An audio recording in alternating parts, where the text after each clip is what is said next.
Yesterday I took the ZV-1 to London with me to see what it would be like for some street photography. I also took my A7 III, and the idea was that if I had both cameras I'd get a good idea of what it was like using each one, and then be able to talk about my experience using the ZV-1, sort of comparing it to using the A7 III. The whole point of me taking the ZV-1 was to sort of see if a camera this size would have any advantages. Would it make taking photos any easier? Could I get different photos that I can't get with my A7 III? And that's what I kind of want to talk a little bit about in this video, but also the main things I really liked about using it, and a few of the things that I didn't like as much. Now, this video is obviously going to be a very subjective opinion based on my experiences. This camera isn't necessarily good or bad at street photography, and we all know that great images are down to the photographer, as well as being in the right place at the right time.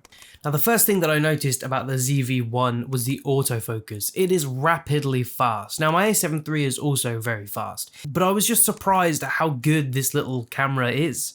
I used the large flexible spot rather than wide so that I could really control what I was focusing on and make sure what I was focusing on was in focus. Sometimes when I use wide or center focusing, it kind of just focuses on something I don't want it to, and that is kind of annoying. So I usually use large flexible spot to avoid that. And I also used the AFS mode, which enabled me to get the focus I wanted by half pressing the shutter and then being able to recompose if I needed to. I tend not to use continuous autofocus for photography because if you move the camera starts focusing on a bunch of different stuff, and that's not what I want. Now, we all know that the ZV-1 is tiny, and I have the small rig grip on here.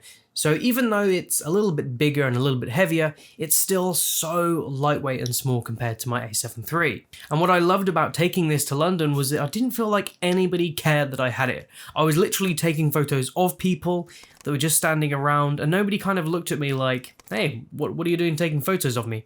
Whereas as soon as I took out my A7 III, you could tell people just didn't really like it. Now, in terms of the actual image quality, the dynamic range on this really surprised me. I did notice there was quite a bit of noise, and to be quite honest, I don't really see a huge difference between this and something like a phone camera, but I do think the way that this camera handles highlights and shadows looks way better than phones, especially if your phone has HDR turned on, which tends to be way over the top. But you can tell from the images I'm putting up during this video, this camera has great quality for the 1-inch sensor.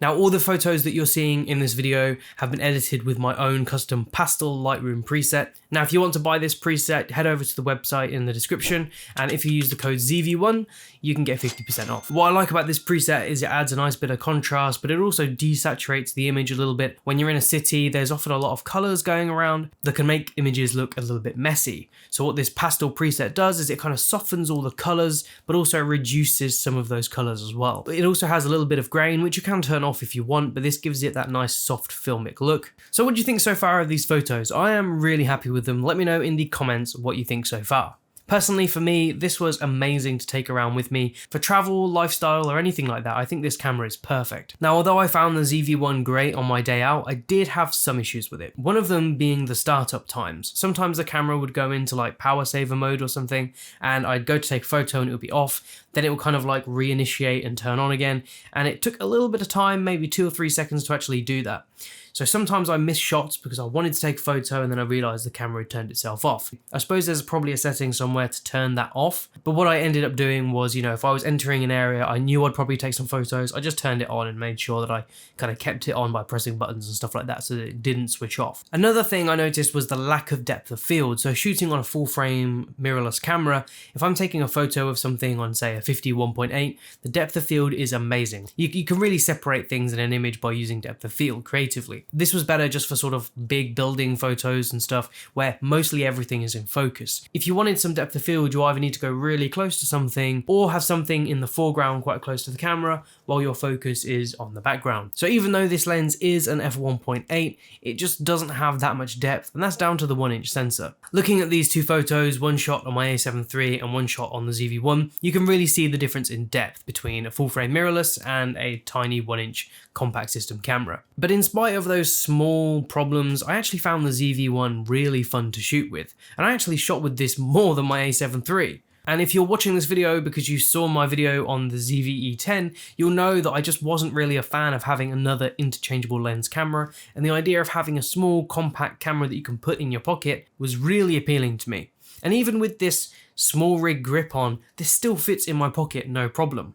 And because this isn't a big obtrusive camera, nobody seemed to care that I was taking photos, which meant that I got some really interesting photos of people that I wouldn't usually get on my A7 III. I'd be more than happy to use the ZV-1 on holidays and trips and stuff like that, and I probably wouldn't be too worried about the image quality.